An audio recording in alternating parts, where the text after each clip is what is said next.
नमस्कार दोस्तों, आपका मेरे YouTube चैनल भक्ति ज्ञान त्योहार में स्वागत है। आज मैं आपको जितिया व्रत की कहानी सुनाने जा रही हूँ। अगर आपको ये कहानी पसंद आई तो कमेंट बॉक्स में जीमुत वाहन भगवान की जय अवश्य लिखिए। साथ ही अगर आपने अभी तक मेरे चैनल को सब्सक्राइब नहीं किया तो सब्सक्राइब कर लीजिए और बेल आइकॉन पर क्लिक जरूर कीजिए, जिससे हमारे वीडियो के नोटिफिकेशन आपको मिलते रहें।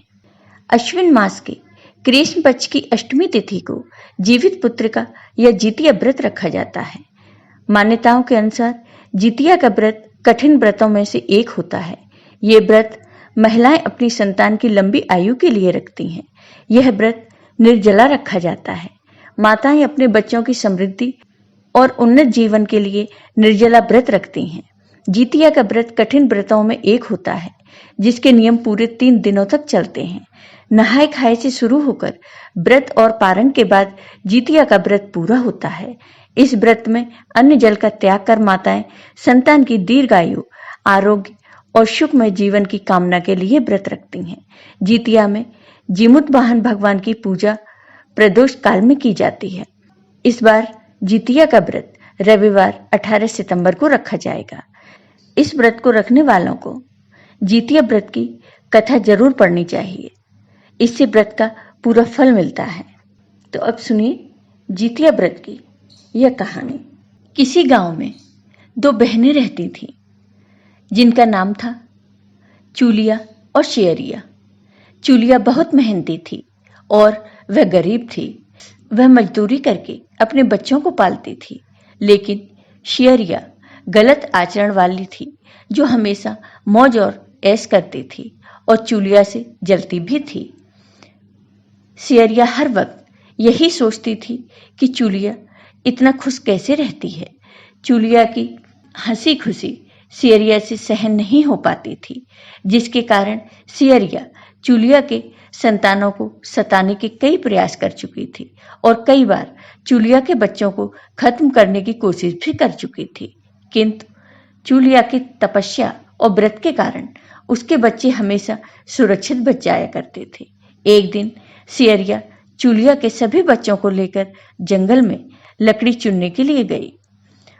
वहां जंगल में लकड़ी को चुनते चुनते बच्चे थक गए और थोड़ी देर के लिए सो गए।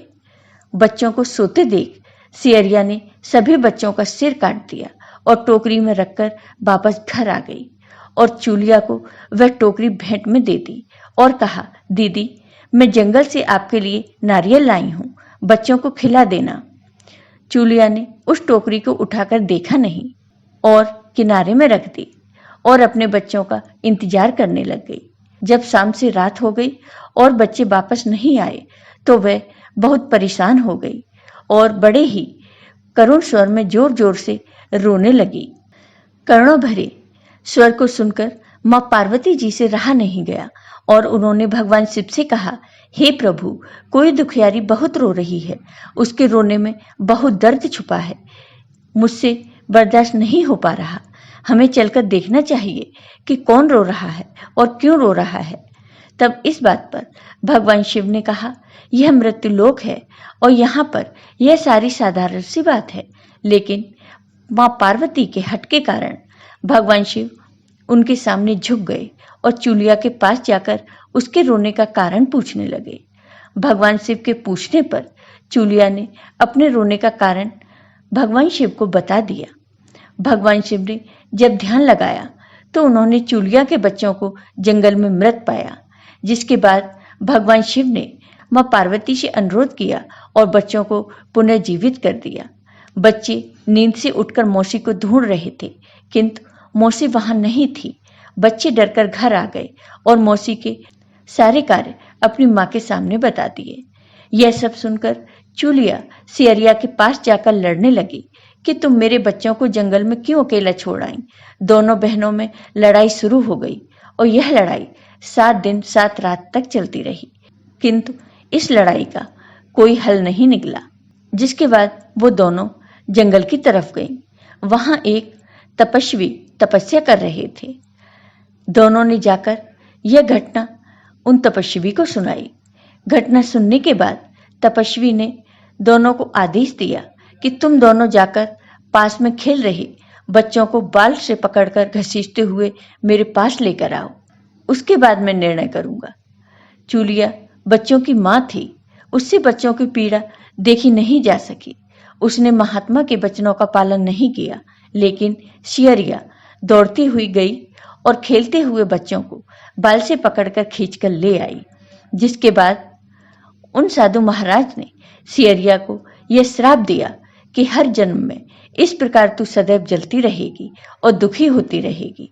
जो महिला किसी बच्चे की पीड़ा और मां की ममता को नहीं जानती, जीवन भर धरती पर दुख भोगने के अलावा और कुछ नहीं कर सकती। जय हो भगवान शिव की, जय हो माता पार्वती की। आपको ये वीडियो पसंद आया हो तो कमेंट बॉक्स में कमेंट करके जरूर बताइए। साथ ही मेरे वीडियो को ज़्यादा से ज़्यादा शेयर करिए। धन्यवाद।